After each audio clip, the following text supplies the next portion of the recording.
Welcome everybody then to the SBL pre-scene, Hasper World, a company that's still growing but still losing. Let's get into it. So, what is it? It's a theme park that's been going on for 50 years, formed by two farmers, two brothers, Henrik and Arthur Glenn, on their own farm, and it was the first theme park in D-Land. The idea was for some of local children to play and learn D-Land's history, and that idea of entertainment and education is strong in their values even today. And they did it through Hasper, who is a mythical giant in that country. It still remains unique in as much as it's a family-run, privately owned theme park, and it's now the third largest in the country. It's 2 kilometres square, and there's 3 themed lands: the Magical Mountain, the Forbidden Forest, and the Raging Rapids. They've got all those rides and attractions, but what they don't have is a hotel. You pay to get in, and then everything's free in terms of the rides once you're inside. All the food and retail you have to pay for inside, and that's run by Hasper World themselves. And just a reiteration that the family name's differentiator is entertainment plus education, and they're not interested in scale and hotels. Okay, so let's have a look at the market as a whole. We said we're the third biggest. The biggest is Space Park. The second biggest is Dino Land, so with 27 and 22% respectively. We're in at 16%, and the rest, the long tail, are all the others. Okay, who actually comes? What's our demographic?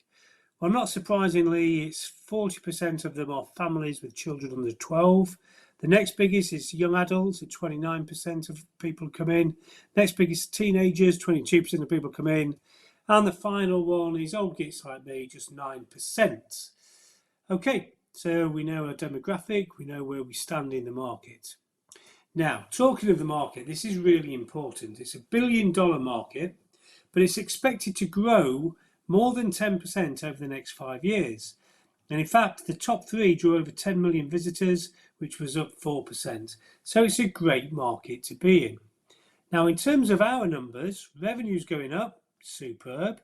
Revenue per visitor's going up, great. Visitors numbers are going up, excellent. Our visitor growth, we still have growth, 2.4%, but it's going down. The amount of growth is going down, so that's not so good. Whereas in the industry, the amount of growth is going up. So not surprisingly, our market share is going down. So we're growing, but we're losing. In terms of people who recommend us, make recommendations to us, it's relatively flat. We are 2 down, whereas for the industry as a whole, it's 2 up. So things aren't looking great. Now, the one thing that I want you to remember from this video, out of all those numbers, is a third. And if you remember, the issue is the growth rate. We're growing at 2.4% and the industry's growing at 6.8%. We're only growing at a third of what the industry is. So we'll lose market share and we'll start to struggle a little bit. Talking of struggling then, what would make us struggle? What are the risks?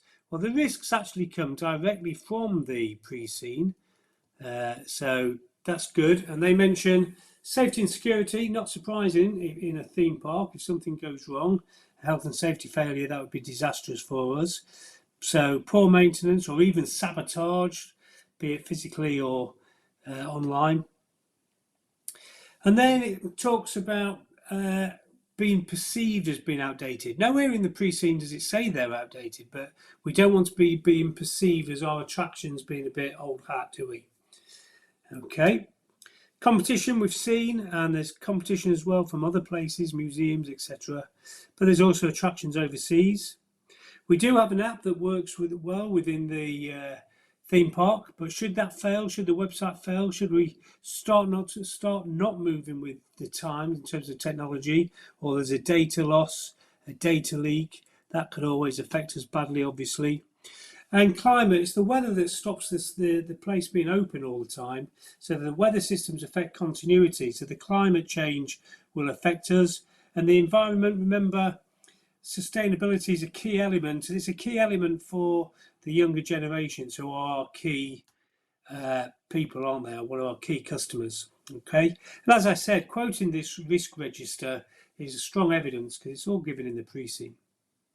So who runs it? Who works it? What about the governance of Hasper World? So the two founders, they get given 10% each, 50% across the board, they're all family members as well, and 30% to other family members who are non-business active. And they all meet in a family council, sounds like The Godfather, they meet once a year. And at the last one, some of the non-business active shareholders raise concerns about the slowing performance and the need for fresh ideas. In terms of workforce, they've got 100 full-time staff and nearly 300 seasonal workers. Over 80% of them are aged 18 to 25. Remember, the safety is really important, so these people need training well as well. They've got 4 to 8 month contracts and training is 1 to 2 days depending on the role. But the more important things like ride operators, they do get more detailed training and must pass tests. The Organisation for Amusement Park Operators set ride standards and issues the operating licence. So obviously we need the licence each and every year. Okay. Just one thing that I picked up on the pre-seed. It does say that the board is made up of founders, sons and daughters. Yes, that's true, but there's also Arthur Glenn himself is still the chair, so he's actually still technically on the board. So there you go. There's a brief introduction. I hope it helped. I hope it made it clear to you with me bringing out some of the 6 tensions that I hope you've picked up on, which is we are growing, but we're losing market share. There's no hotel, whereas the industry is actually moving towards hotels. One family governed, and some of them are already asking questions. There's a young seasonal workforce running a safety critical park. There's the licence that we need to get every year. And younger visitors are increasingly careful and worried about sustainability. So they're the things that I want you to come away with a little bit. And whatever the requirement asks, I imagine it will lean on one of these tensions built in here. So this is just the first introduction. I'm now going to go into 10 more videos where we go into lots more detail on top of all the different more generic things about the case studies, about what you should and shouldn't do that we have at accountancy.com.